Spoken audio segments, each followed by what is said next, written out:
Greetings. You guys know the deal. It is February 17th in a crisp Thursday morning in 2022, the third decade of the 21st century. All right? I always like to preface that because it just amazes me some of the stuff that is happening and or that we're talking about. Last week I tried really hard to make a couple of videos and I struggled with it because I immersed myself in a little bit of socio-political commentary, whether it was the Canadian truckers or various other topics, and all it really does is it angers me. It stirs up my emotions. And there's been no shortage of people doing that. I will say, while I do find others entertaining, some of the ones I find more entertaining, perhaps for the way that they present it. I do like Sydney Watson, and Russell Brand has been on fire. If you haven't had a chance to check out Russell Brand, I mean, he's just like, I feel like he brings like the most common sense approach.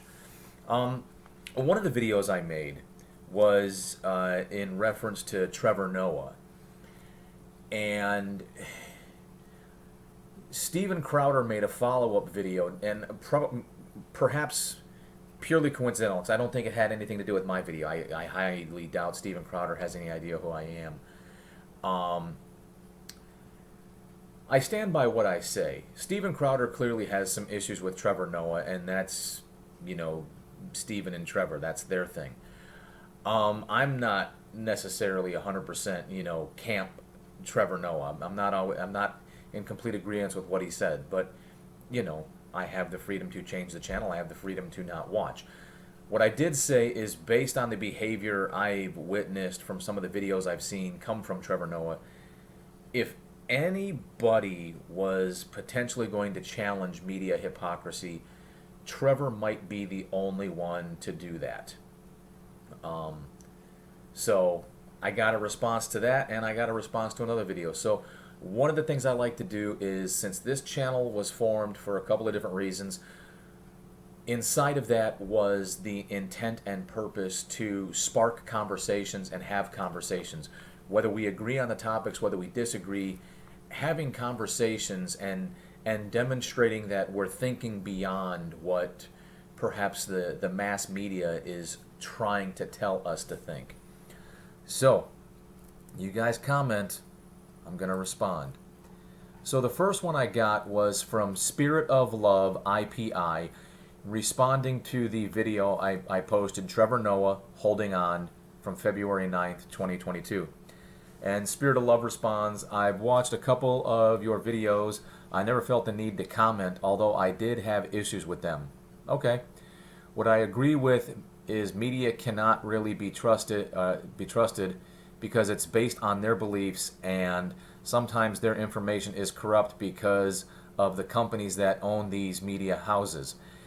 Yeah, very true. A little over a year ago, I made a video that when it comes to the freedom of the press, freedom of expression, freedom of speech, because of those freedoms, the problem is the solution is the problem.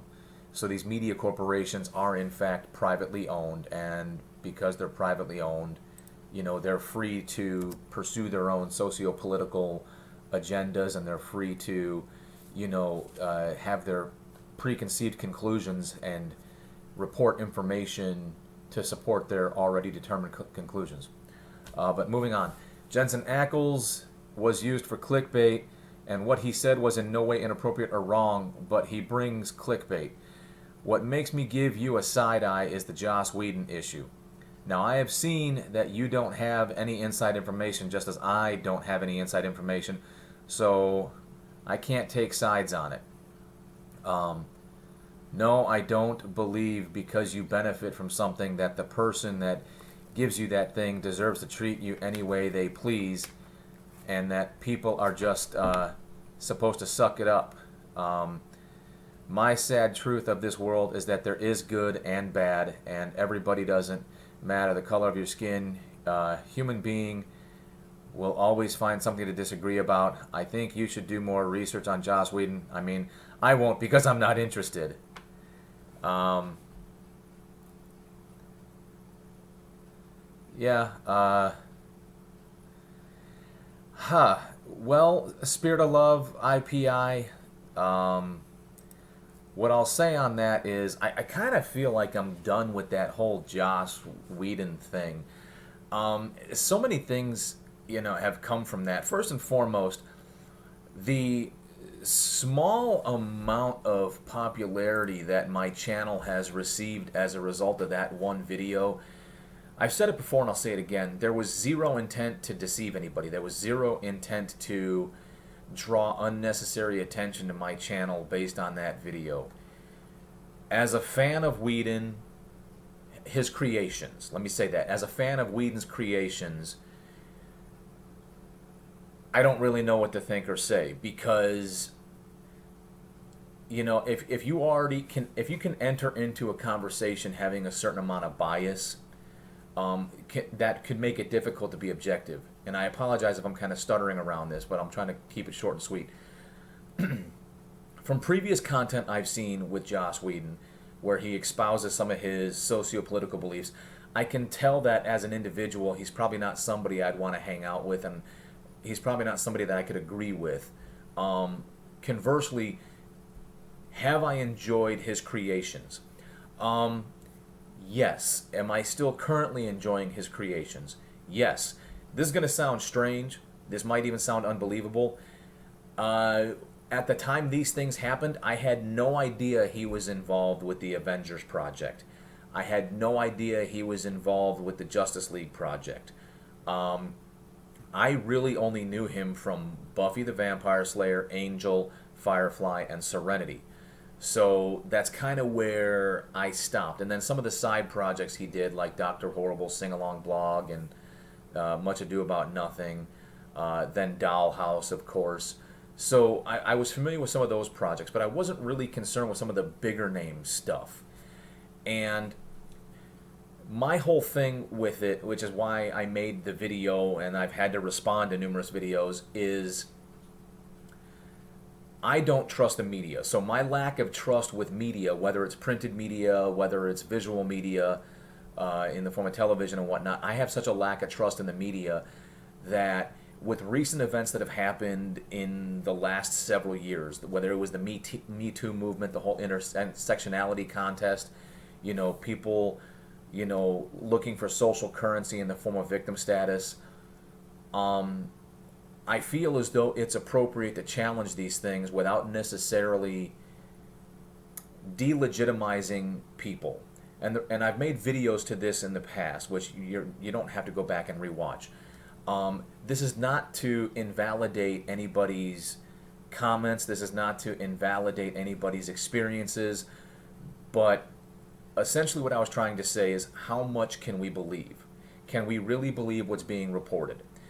The only thing I will say is when I went back and I rewatched the Charisma Carpenter video where she was on the Michael Rosenbaum Inside of You podcast, while I wish zero ill will against her and I have nothing against Charisma whatsoever, what I did enjoy was how she didn't want to make it some sort of publicity stunt, and she was very, very concerned about alienating her fans that she, that were a direct result of her time on Joss's projects between Buffy and Angel. And she was very concerned about potentially talking negatively about the creator of these shows that she was a part of. Am I condoning any of his behavior? No. I also wasn't there. I didn't witness it. And I also reconcile the fact that different people can have different experiences, and I've also responded to other comments on the subject. As far as doing more research, I feel like I'm just done with it. I'll continue to comment I'll continue to respond if people comment, but I feel like that's just a dead issue. But if you comment, if you get involved in the conversation, I'll keep having the conversation. And then I also received a comment from ARV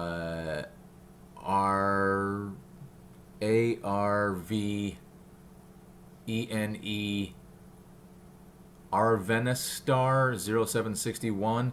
I apologize if I get that wrong. And this individual was responding to my video titled Responding to Comments from Joss Whedon and Jensen Ackles, Is It Really What It Is? And you responded with, intersectionality is nothing more than having a hierarchy of victimhood. The idea was created by white liberals, and all it does is falsely tell people the more victim boxes they can check off, the more value their opinions have. Conversely, the fewer boxes you can check, the less they say that you're allowed to even have an opinion. Yeah, I mean, in your interpretation of that, I can't argue. Just look at the things they say to try to shut you up. No uterus, no opinion. Oh, you're a straight white male. Sit down and shut up. The truth those kinds of people are incapable of accepting is that a good opinion does not automatically become a bad one simply because a straight white guy says it. And a bad opinion does not automatically become a good one simply because a disabled trans person of color says it. Never apologize to the outrage mob. You said it. You're only responsible for what you actually say, not what someone else wants to think you said or what they think you meant. Rational people will want to have a civil, productive conversation, and those are the ones who are worth focusing energy on. Well, our Venavenstar 0761. Yeah, and in several previous videos I've made, I tried to highlight that point. Your skin color should have no value determination. We're all just people. At least in the third decade of the 21st century, it's not a topic we should still be discussing, at least not like we are now. Could that be terribly easy for me to say, once again, as a Caucasian male who supposedly was born into this invisible privilege that I can't see and I can't measure the perceived privilege that apparently I have by the virtue of the color of my skin? Can I argue against it? It's hard to say, because once again, if you're committed to confirmation bias, then everything you'll see supports your conclusion. Just like if I don't believe in white privilege, I will always see things to support my conclusion. When I try to open my mind up, the only times I can think of where my skin color may or may not have benefited me is when I drive through, if I've ever driven through areas that are predominantly white and have historically been known for being white, to include having a history of segregation. And even then I'm reaching. But perhaps that would be the extent of that. Yeah, I'm a big believer that you're the sum total of your own decisions, and you're the sum total of your own experiences, and you're the sum total of your actions, and that you should be responsible for that. To claim that you're not responsible because of your skin color, or that somebody else is responsible for your problems because of their skin color or other immutable characteristics, I think is nonsense.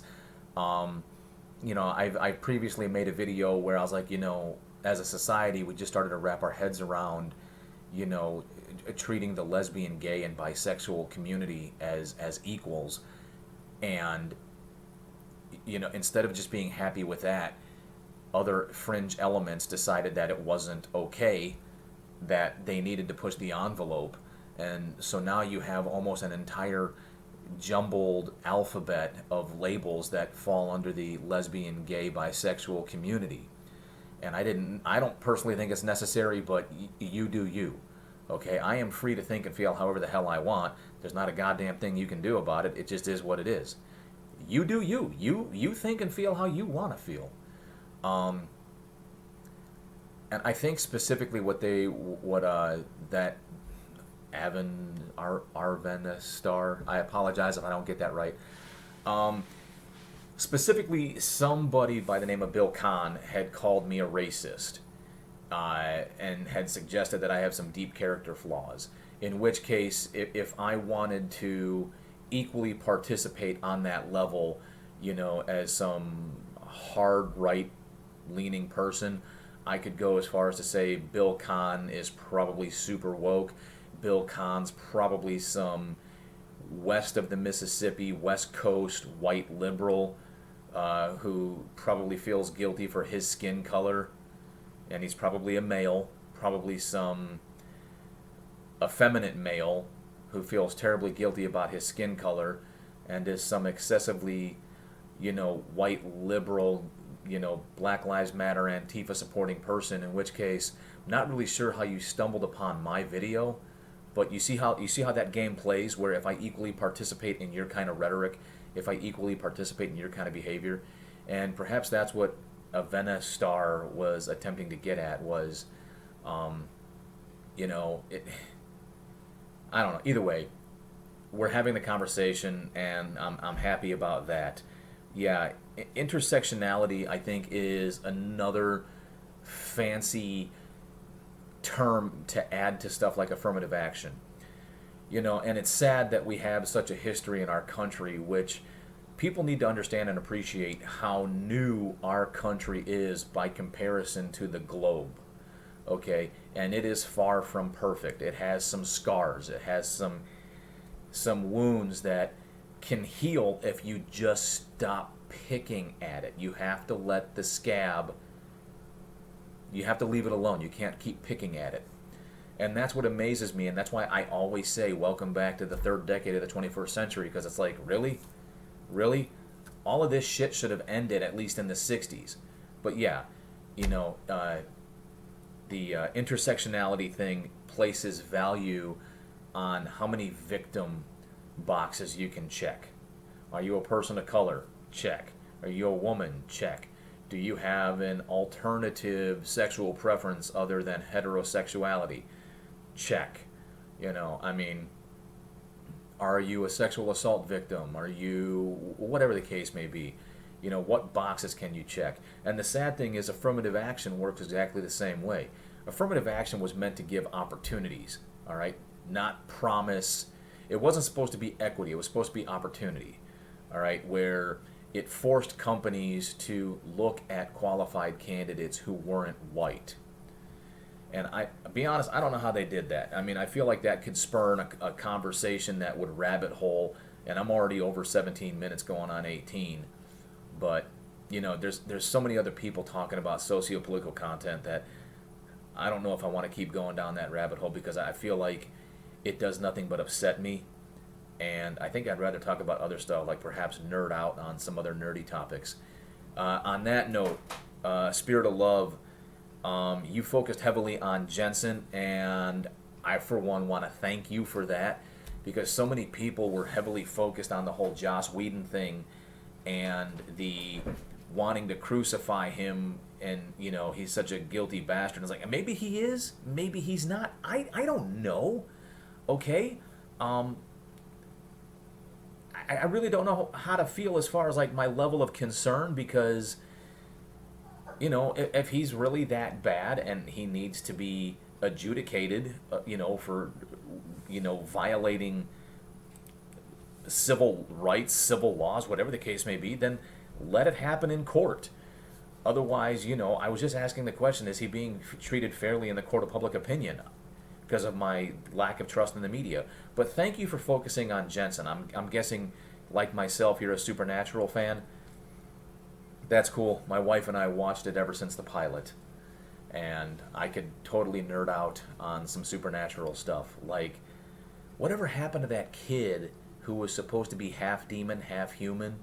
I think Castiel called him the Antichrist. I forget his name, but he turned Castiel into an action figure. They set that whole story up like he was going to be a pivotal character, in the overall Supernatural verse, and then he's gone. Like, I'd love to philosophize, wax ecstatic about that, but I'm pushing the 20-minute mark. If you stayed this long, I apologize, but hey, if you leave a comment, that's like participating in the conversation, and I'll have that conversation all day long. Not a problem. That's what the channel was designed for. So you guys know the deal. Like, subscribe, hit the bell, leave a comment, whatever you got to do. Till then, you're awesome.